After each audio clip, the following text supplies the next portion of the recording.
India जोट तेसर बैठक हुईना मुंबई रे जहां रे 28 गोटांग राजआरी दल रेन अगुवान को सेलेद लेना और उना ठाव गन को तैयार केदा कोऑर्डिनेशन कमिटी जहां रे इंडिया जोट घोषणा तायम 13 जन मेंबर कुमुट को तैयार कदा और उनको के सनाम पोनत खोन एतोब काते सनाम लेकान प्रचार प्रसार रेना आदे को एमा और उनका के 2024 रेना लोकसभा बचना प्रचार कामी हरा को लहा इदिया मेंते तेन को ठोको गोटा केदा बड़ाई जम कदा कना बांगमा आयमा राजआरी अगुवाना कुमुट रे नुतुम मेना रहो राहुल गांधी सोनिया गांधी ममता बनर्जी एमन को दो नुतुम बानु कर मेका टीएमसी रेन मारंग अगुवान से जनरल सेक्रेटरी अभिषेक बनर्जी वा नुतुम दो कोऑर्डिनेशन कमिटी रे मेना कदा सब इन्हीं लोगों का पैसा था।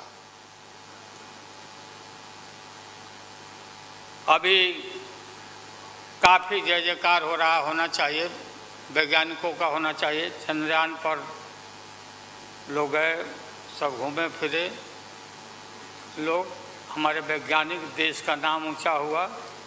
अब हमने सुना है कि मोदी जी अब ये सोच रहे हैं, और इसीलिए पहले ही लोकसभा का मीटिंग भी सुना, बोला दिया है। हमने ये सुना, किसी जिम्मेवार आदमी ने कहा कि भाई हम लोग तो अब इतना देश के वैज्ञानिक आगे देश को ऊंचा कर दिए, दुनिया में नाम हो गया। हम अपील कर रहे हैं इसरो के वैज्ञानिकों से, अपने देश के वैज्ञानिकों से कि भाई मोदी जी को पीछे नहीं रहना चाहिए। इनको चंद्रलोक से की बात छोड़ो, अब सूर्यलोक पर इनको पहुंचाओ। पहुंच तो जाओ, हाँ, दुनिया भर में नाम हो जाएगा मोदी जी का। अमेरिका सब देश कहाँ पीछे छिटा जाएगा। राहुल गांधी जी घूमते रहते हैं अमेरिका में, कई देश में ये घूमे, इनको अवसर मिला है। तो ये भी देख लेगा कि भाई मोदी जी सचमुच में देश का नाम करने के लिए अब ये चल पड़े हैं आगे। दशहरा के बाद इसकी तैयारी कर लें, हमारी शुभकामना है कि चले जाएं। इतनी गरीबी है, गुरबा लोग हैं, बेकारी है, चारों तरफ फैला हुआ है, और बोलता है कि देश आगे बढ़ गया, देश आगे बढ़ गया। देश के नेताओं को कोई भी ऐसा नेता नहीं छूटा है जिसको ईडी में, सीबीआई में ये ना फंसाए हों, सबको फंसा के। ये हम देखते थे पहले के ज़माना में, सुनते थे कि जो बड़े लोग होते थे, सामंती लोग होते, 140 करोड़ लोगों का अलायंस है और ये लोग एक साथ आए हैं। देश के लोग इकट्ठे हो रहे हैं और बहुत बड़ी संख्या में लोग इकट्ठे हो रहे हैं, और देश के लोग इकट्ठे हो रहे हैं 21वीं सदी के भारत का निर्माण करने के लिए। आज हमें बहुत दुख होता है कि आज हमारे देश के अंदर जो सरकार है, मोदी सरकार, मुझे लगता है कि आज़ाद भारत की सबसे भ्रष्ट सरकार और सबसे अहंकारी सरकार है। एक भारतीय होने के नाते मुझे बेहद दुख होता है। पिछले 3-4 दिन से हम पढ़ रहे हैं कि विदेशों के अखबारों के फ्रंट पेज के ऊपर खबरें छप रही हैं कि हमारी भारत सरकार एक आदमी के लिए काम कर रही है। वो एक आदमी भारत से पैसे निकाल के बाहर विदेश में ले जा रहा है, और भारत सरकार, मोदी सरकार, देश के प्रधानमंत्री उनकी मदद कर रहे हैं। बहुत दुख होता है एक भारतीय होने के नाते। विदेशों में तो खबरें छपनी चाहिए कि भारत में ये अच्छा हो गया, भारत में वो, तब देश का नाम आगे बढ़ेगा। देश का नाम ऐसे थोड़ी आगे बढ़ेगा कि पूरी भारत सरकार एक आदमी के काम करने के लिए लगी हुई है। आज हमारे भारत का युवा रोजगार ढूंढ रहा है, पढ़ लिख के, बीए करके, बीकॉम करके, बीएससी करके रोजगार ढूंढ रहा है। उसके पास रोजगार नहीं है, और वो जब सरकार के पास जाता है तो पता चलता है कि सारी सरकार एक ही आदमी के लिए काम कर रही है। सारी सरकार भ्रष्टाचार में डूबी हुई है।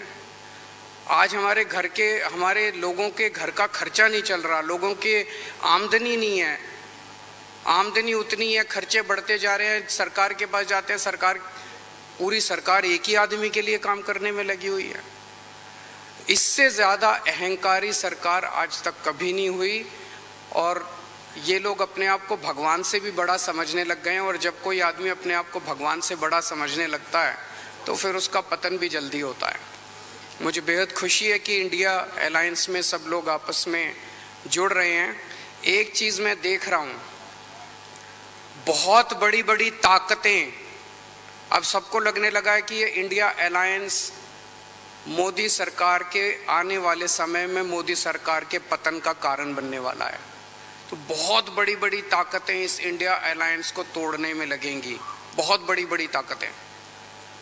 पिछले कुछ दिनों से मैं देख रहा हूँ जबरदस्ती क्या दिखाया जाएगा, इसकी उसके से लड़ाई हो गई, उसकी उससे लड़ाई हो गई, जबरदस्ती दिखाने की कोशिश की जाएगी, जबरदस्ती दिखाने की कोशिश की जाए। मैं पिछली और ईडी, सीबीआई, विजिलेंस हर एक ऑटोनोमस बॉडी का मिसयूज कर रहे हैं, ऐसा कभी नहीं हुआ। मैं भी मोर और लेस शरद पवार जी साहब के बाद मेरा नंबर लगता है। मैं भी 55 साल से पॉलिटिक्स में हूँ और 52 साल से एमएलए, एमपी, राज्यसभा का मेंबर हूँ। मैं ऐसा नहीं देखा, कोई ऐसा चीफ मिनिस्टर किया नहीं ऐसा। लेकिन आज मोदी सडनली और एक बात की कि बिजनेस एडवाइजरी कमेटी को नहीं पूछे, अपोजिशन लीडर को भी नहीं बुलाए, किसी को बुलाए बगैर वो पार्लियामेंट का डेट देकर स्पेशल सेशन बुला रहे हैं।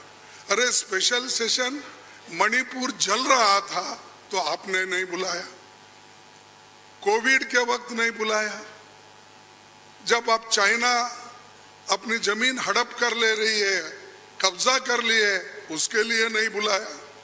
लोग तंग और तबाह इसमें ये हमारा नोटबंदी के वक्त परेशान थे, माइग्रेंट वर्कर परेशान, उस वक्त नहीं बुलाया।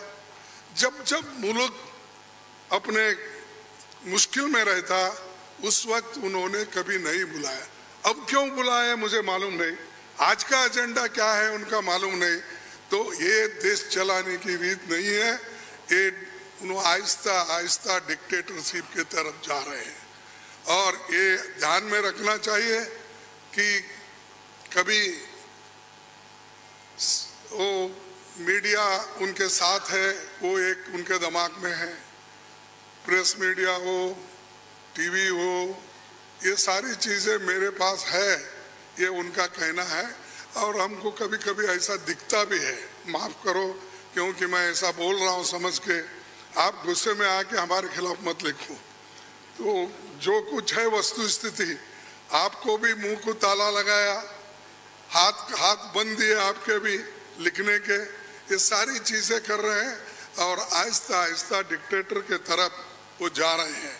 तो हम इसके खिलाफ लड़ने के लिए, उनके विचारधारा के खिलाफ लड़ने के लिए, उनके जो कुछ भी ये करप्शन, बड़े करप्शन, उनके जो इंस्टीट्यूशनल करप्शन होते हैं, ऐसा छोटा मोटा करप्शन वो नहीं करते, लोगों को नहीं दिखना वो पूरा। लेकिन सीएजी रिपोर्ट में दिखाया है कितने करोड़ घपले हो गए हैं। तो उनका करप्शन इनविजिबल है और वो हमेशा अपनी बात ये कहते हैं कि मैं किसी को न खाऊंगा न किसी को खाने दूंगा। लेकिन खाने तो सबको दे रहे हैं, अपने को जो चाहते हैं उनको तो दे रहे हैं, लेकिन लोगों को भूखे मार रहे हैं, लोगों को कुछ नहीं दे रहे। तो इसके लिए हम आवाज़ उठाए और उसके तहत हम काम करना है। आगे भी हमारी कहाँ मीटिंग होगी हम तय करने वाले हैं, जल्द से जल्द वो भी मीटिंग होगी। और बाकी के जो विषय हम आपके सामने रखे मुद्दे, उनके ऊपर हम लड़ते रहेंगे। वो डराने की कोशिश करते हैं, हम डरेंगे नहीं, ये हमारा वायदा है। और हम हमेशा लड़ते रहेंगे और जीतते रहेंगे।